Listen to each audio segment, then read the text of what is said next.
최적화 일치로입니다. 섬유 봉제 산업의 현장에서 매일같이 반복되는 생산량에 대한 고민은 경영자와 관리자 모두에게 숙명과도 같은 과제입니다. 일부 관리자께서는 출고를 앞두고 더 많은 물량을 확보하기 위해 작업 시간을 늘리거나 인력을 추가 투입하는 방식을 선택합니다만 이는 근본적인 해결책이 되지 못합니다. 오늘 이 시간을 통해 여러분과 함께 그동안 보이지 않았던 공정 내에 숨겨진 낭비를 찾아 실제 수익으로 직결되는 생산성 혁신의 실마리를 확인하고자 합니다. 생산을 많이 하려면 생산되는 시간을 늘려야 합니다. 즉, 부수작업 시간을 줄이고 생산되는 주작업 시간을 늘려야 합니다. 하루 10시간 작업하면 생산되는 주 작업 시간은 얼마나 될까요? 5시간? 6시간? 될까요? 아닙니다. 봉제 공장에서는 일반적으로 1.5시간에서 2시간 미만이 대부분입니다. 그래서 낭비 시간을 단 몇 초, 몇 분이라도 줄여야 생산되는 시간을 늘릴 수 있습니다. 단축 시간이 몇 초, 몇 분 안 되는 시간이라도 1일, 한 달, 1년이면 차이가 많습니다. 그리고 투입되는 인원수에 따라 그 효과는 상상을 초월합니다. 제가 현업에 있을 때 베트남 법인의 총원은 9,800명이었고 생산직은 9,200명이었습니다. 1,200인명의 하루 작업시간 10시간에서 인당 5분만 단축하면 76명 이상 추가 출근한 결과입니다. 반대로 5분을 낭비했다면 76명이 출근 안 한 것과 동일한 수치입니다. 25일 계산하면 1,900명입니다. 이렇게 주작업 시간의 작은 차이가 중요합니다. 작업자들의 하루 10시간 작업 중 5분만 낭비될까요? 동영상을 끝까지 보시면 아래 3가지 결정적인 문제에 대한 해답을 얻게 됩니다. 첫째, 10시간의 작업 시간 중 왜 실제 생산 시간은 2시간도 채 되지 않는지 그 구조적 원인을 명확히 이해하게 됩니다. 둘째, 가동률 85%라는 수치 뒤에 숨겨진 허상을 걷어내고 실제의 가치를 창출하는 주작업 시간을 확보하는 구체적인 분석법을 습득하게 됩니다. 셋째, 작업물의 배치와 동선 최적화만으로 작업자의 피로도를 낮추면서도 산출량을 극대화하는 실전 노하우를 확인하게 됩니다. 본 영상은 다음과 같은 순서로 진행됩니다. 1. 피터 드러커의 생산성의 본질과 투입 대비 산출의 함수 관계. 2. 생산시간 확대를 위한 가동률과 여유율의 정밀 분석 체계. 3. 동작경제 원칙에 의거한 주작업과 부수작업의 심층적 이해. 4. 본류와 지류의 분리배치를 통한 최적 동선 구축 전략. 5. 소매 및 라벨 공정의 실전 개선 사례와 피로도 저감 효과. 6. 생산 최적화, 실무 역량, Q&A 5가지. 7. 지속 가능한 고효율 공정 관리를 위한 핵심 요약. 1. 피터 드러커의 생산성의 본질과 투입 대비 산출의 함수 관계. 경영학의 거장 피터 드러커는 생산성을 투입분의 산출이라고 정의했습니다. 이 명제는 봉제 공장의 성패를 결정짓는 가장 강력한 원칙입니다. 생산량을 늘리는 가장 단순한 방법은 생산에 투여되는 시간을 늘리는 것입니다만 여기서의 시간은 단순히 공장에 불이 켜져 있는 시간이 아니라 실제 가치가 창출되는 유효 시간을 의미합니다. 투입되는 자원과 시간 대비 얼마나 많은 완제품이 생산되는지를 계산할 때 비로소 공장의 진짜 성적표가 드러납니다. 일부 관리자께서는 생산량을 늘리기 위해 투입, 즉 노동시간만을 늘리는 방식을 선택하곤 합니다. 10시간 근무를 12시간으로 연장하면 산출량은 일시적으로 증가하겠지만 이는 생산성이 높아진 것이 아니라 투입 자원의 양이 늘어난 것에 불과합니다. 진정한 의미의 생산성 개선은 동일한 10시간 안에서 낭비를 제거하여 분자인 산출량을 높이는 것입니다. 투입된 에너지가 흩어지지 않고 오직 제품 생산에만 집중될 때 공장의 수익 구조는 비로소 개선됩니다. 패션 생산 관리자나 관련 학문을 연구하는 학도들은 이 투입 대비 산출의 함수를 매 순간 공정에 대입해야 합니다. 기계 한 대가 차지하는 공간, 작업자 한 명이 소모하는 에너지, 그리고 매 공정에 투입되는 1초의 시간까지도 모두 산출물로 치환되어야 합니다. 생산성이라는 것은 결국 보이지 않는 낭비를 식별하여 이를 가치 있는 산출물로 전환하는 기술임을 명심해야 합니다. 효율적인 생산 관리는 물리적 노동의 강요가 아니라 논리적인 시스템의 구축에서 시작됩니다. 생산시간 확대를 위한 가동률과 여유율의 정밀 분석 체계. 생산되는 시간을 늘리기 위해서는 현재 우리 공장의 시간이 어떻게 사용되고 있는지 구체적으로 분석해야 합니다. 이를 위해 가동률과 여유율이라는 지표를 활용합니다. 관리가 잘 되는 공장의 하루 일과를 분석해보면 가동률 80%에서 85%와 여유율 15에서 20% 정도의 비율을 보입니다. 여기서 15에서 20%의 여유율은 인간의 생리적 필요와 피로회복, 그리고 기계의 일시적 정비를 위해 인정되어야 하는 최소한의 완충지대입니다. 일부 관리자께서는 작업자가 자리에 앉아 작업을 하고 있으면 모두 가동시간으로 간주하는 경향이 있습니다만 이는 매우 위험한 착각입니다. 가동률 안에는 실제 제품이 만들어지는 시간뿐만 아니라 원단을 짚고, 놓고, 실을 교체하고, 뒤공정의 물건을 기다리는 불필요한 시간이 뒤섞여 있습니다. 따라서 가동률을 높이는 것보다 중요한 것은 가동률의 품질을 분석하는 일입니다. 구체적으로 생산되는 시간을 늘리는 방법은 이 가동 시간의 내용을 쪼개어 분석하는 것에서 시작됩니다. 기계가 회전하고 있지만 바늘이 원단을 통과하지 않는 모든 순간은 가동률이라는 지표 속에 숨겨진 부수 작업입니다. 85%라는 높은 숫자에 안도할 것이 아니라 그 안에서 생산되지 않는 부수 작업 시간을 줄여 생산되는 주작업 시간을 확보하는 것이 관리의 정석입니다. 분석되지 않은 데이터는 관리자의 눈을 가리는 가림막과 같으므로 정밀한 측정과 분류가 선행되어야 합니다. 다음 시간에는 가동률과 여유율의 정의와 측정 방법을 알아보겠습니다. 3. 동작 경제 원칙에 의거한 주작업과 부수작업의 심층적 이해. 동작 경제 원칙에 준하여 작업자의 움직임을 세부적으로 분석하면 생산 시간은 주작업과 부수작업으로 명확히 구분됩니다. 봉제 산업에서 주작업이란 미신 바늘이 상하로 움직이며 옷감을 실제로 꿰매는 시간만을 의미합니다. 반면 봉제를 위해 원단을 잡는 동작, 위치를 조절하는 시간, 그리고 봉제 후 결과물을 놓고 다시 다음 원단을 잡는 모든 준비 과정은 부수 작업에 해당합니다. 일부 공장에서는 실제 주작업 시간이 차지하는 비중이 15%에서 20% 미만에 머물러 있는 현상이 발견됩니다. 이는 10시간의 작업 시간 중 실제 옷이 만들어지는 핵심 시간은 시시간 반에서 2시간 남짓에 불과하다는 것을 뜻합니다. 나머지 7시간 이상의 가동 시간은 바늘이 멈춘 채 원단을 옮기고 잡고 놓는 부수 작업에 허비되고 있는 시점입니다. 생산성을 극대화하기 위해서는 작업자의 손놀림을 무작정 빠르게 재촉할 것이 아니라 바늘이 멈춰있는 부수 작업 시간을 최소화해야 합니다. 작업자가 원단을 잡기 위해 팔을 뻗는 거리, 위치를 맞추기 위해 눈을 집중하는 시간, 원단을 뒤적이는 불필요한 동작들을 하나씩 제거해 나갈 때 주작업 시간의 비중이 20%를 넘어 30%까지 도달할 수 있습니다. 미싱 소리가 끊기지 않고 지속되는 환경을 조성하는 것이야말로 동작 분석의 최종 목표가 되어야 합니다. 아이롱 작업 경우 다리미 바닥과 원단이 맞닿아 마찰되는 시간이 주작업입니다. 아이롱을 하기 위해 작업물을 펼치거나 이동하는 시간은 생산을 하기 위한 필요한 시간이긴 하나 부수 작업 시간입니다. 4.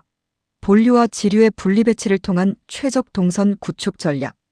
동작 경제를 실현하기 위한 가장 기초적이면서도 강력한 수단은 작업물의 배치입니다. 생산 현장의 작업물은 성격에 따라 본류와 지류로 나뉩니다. 본류는 몸판과 같이 부피가 큰 패널을 의미하며 지류는 라벨, 포켓, 커프스 등 작은 부속품이나 작은 패널을 뜻합니다. 여기서 중요한 원칙은 본류는 작업자의 손에서 다소 멀더라도 진행에 큰 지장이 없으나 지류는 반드시 작업자의 눈과 손에서 가까운 곳에 있어야 한다는 점입니다. 작업자가 작은 부속품 하나를 짚기 위해 시선을 멀리 옮기거나 팔을 뻗거나 상체를 크게 숙이는 순간 미싱 바늘은 멈추고 부수 작업 시간은 늘어납니다. 지류가 작업자의 황금구역, 즉 팔을 가볍게 뻗어 즉시 닿을 수 있는 위치에 배치되어야 하는 이유입니다. 작은 부품들은 시각적으로도 찾기 어렵기 때문에 전용 상자나 트레이를 활용하여 항상 정해진 위치에 두어야 합니다. 첫째, 본류는 작업 흐름에 따라 좌측이나 하단에 안정적으로 적치하여 흐름을 방해하지 않게 합니다. 둘째, 자주 집어써야 하는 지류는 작업대 상단이나 기계 바로 옆 보조대에 두어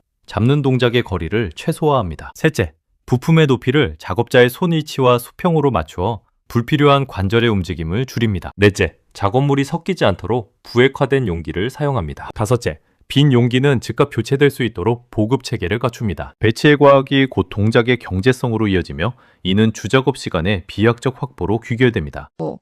소매 및 라벨 공정의 실전 개선 사례와 피로도 저감 효과. 실제 공정 개선 사례를 통해 배치의 중요성을 확인해 보겠습니다. 첫째, 소매 부착 작업의 경우입니다. 숙련된 관리자는 몸판을 작업자 좌측에 배치하고 소매는 작업자 우측에 별도의 보조대를 활용하여 올려둡니다. 소매를 바닥이나 낮은 곳이 아닌 작업자 손높이에 맞춘 보조대 위에 두면 소매를 잡기 위해 소모되는 팔의 이동 거리가 획기적으로 짧아집니다.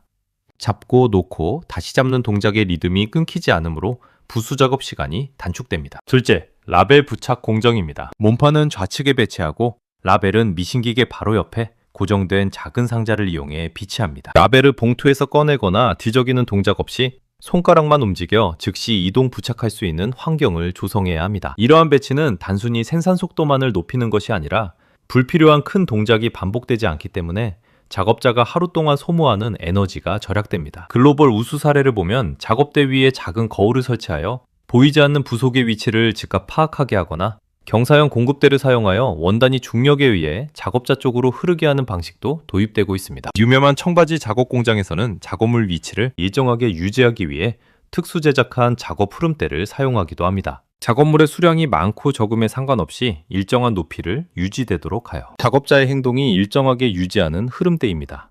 동작이 적어질수록 작업자의 피로도는 현저히 낮아지며 이는 작업 후반부의 집중력 저하와 불량률 발생을 막아주는 핵심 요소가 됩니다. 생산성 향상과 작업자 복지가 결코 상충하는 개념이 아님을 증명하는 실제적인 사례입니다. 6. 생산 최적화 실무 역량 Q&A 5가지. 첫 번째, 주작업 시간의 비중을 측정할 때 가장 주의 깊게 살펴봐야 할 포인트는 무엇입니까? 미싱 바늘이 실제로 원단에 박히기 시작하는 시점부터 봉제가 끝나는 시점까지의 순수 시간을 측정하는 것이 중요합니다. 작업자가 원단을 손에 쥐고 노루발 아래에 위치를 맞추는 시간은 가동률에 포함되지만 주작업 시간에서는 제외해야 합니다. 이 틈새 시간을 어떻게 주작업으로 전환할지가 분석의 핵심이며 이를 위해 고속카메라 촬영을 통한 프레임 단위 분석이 권장됩니다. 두 번째, 공장의 여유율 15%를 더 줄여서 생산성을 높이는 것은 불가능합니까? 여유율은 작업자의 피로 회복과 인간적인 필요를 위한 필수 시간입니다. 이를 무리하게 줄이려 두면 단기적인 생산량은 늘어날 수 있겠지만 장기적으로는 작업자의 이직률이 높아지고 품질 사고가 발생할 확률이 큽니다. 우리의 공략 대상은 15%의 여유율이 아니라 85% 가동률 내부에 숨어있는 비효율적인 부수 작업 시간이어야 합니다. 세 번째, 본류와 지류를 구분하여 배치할 때 작업대의 공간이 협소하다면 어떤 대안이 있습니까? 공간이 좁을수록 입체적인 배치가 필요합니다. 미싱기계 헤드 주변에 자석 홀더나 스탠드형 보조대를 활용하여 지류를 수직으로 배치하는 방법을 권장합니다. 작업자가 팔을 옆으로 뻗는 대신 손만 살짝 들어 부속을 집을 수 있도록 상향 공간을 활용하면 협소한 공간에서도 충분히 동작 최적화를 이룰 수 있습니다. 네 번째, 이러한 개선을 현장에 적용할 때 작업자들의 반발은 어떻게 해결해야 합니까? 적합 작업자, 적합 공정 매칭이 되어야 하며 개선의 목적이 작업자를 재촉하는 것이 아니라 덜 힘들게 일하도록 돕는 것임을 명확히 전달해야 합니다. 개선된 배치로 일했을 때 퇴근 시 피로도가 훨씬 덜하다는 것을 직접 체감하게 하는 것이 가장 좋은 설득 방법입니다. 작은 공정 하나를 시범적으로 개선하여 성공 사례를 보여주는 것이 효과적입니다. 다섯 번째, 동작 경제의 원칙을 적용했을 때 생산성 증대 외에 기대할 수 있는 효과는 무엇입니까? 품질의 표준화입니다. 작업자의 동작이 일정해지고 불필요한 움직임이 사라지면 봉제선의 땀수나 간격이 일정하게 유지되는 효과가 있습니다. 기계 설정에 오류가 있는지 SOP 기반으로 확인해야 하며 안정된 동작은 기계에 가해지는 무리한 부하도 줄여줍니다. 또한 작업 환경이 정돈되어 원단 오염이나 분실 사고도 현격히 줄어들게 됩니다. 7. 지속 가능한 고효율 공정 관리를 위한 핵심 요약.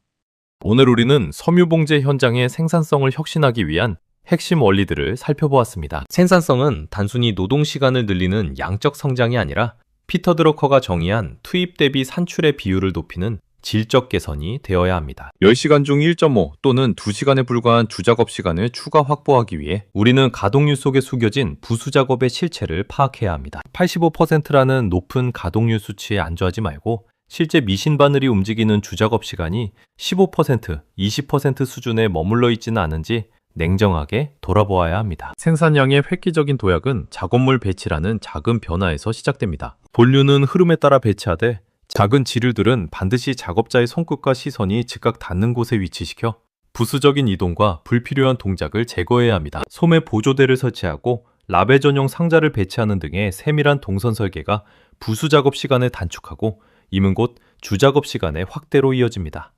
이 과정은 단순히 생산 숫자를 높이는 행위를 넘어 작업자의 불필요한 고통을 줄이고 업무의 품격을 높이는 길입니다. 현장의 관리자와 학도 여러분은 오늘 나눈 동작 경제 원칙과 배치 전략을 여러분의 일터에 즉시 대입해 보시기 바랍니다. 바늘이 멈춰있는 시간을 1초씩 줄여나갈 때 여러분의 공장은 진정한 경쟁력을 갖추게 될 것입니다. 생산 최적화는 거창한 구호가 아니라 작업대 위 작은 상자 하나를 옮기는 실천에서 시작됩니다. 불필요한 동작을 덜어내고 바늘이 움직이는 가치 있는 시간을 늘릴 때 여러분의 현장은 글로벌 경쟁력을 갖춘 선진 일터로 거듭날 것입니다. 끝까지 경청해 주셔서 감사합니다. 영상을 보시며 떠오르는 경험이나 주변 이야기가 있으셨다면 댓글로 남겨주시기 바랍니다. 그 소중한 경험이 다른 분 생산 관리의 깊은 지혜와 용기가 될 수 있습니다. 그리고 이 영상이 유익하셨다면 구독과 알림 설정 바랍니다. 소송 영상도 바로 받아보실 수 있으며 영상을 만드는데 큰 힘이 됩니다. 감사합니다.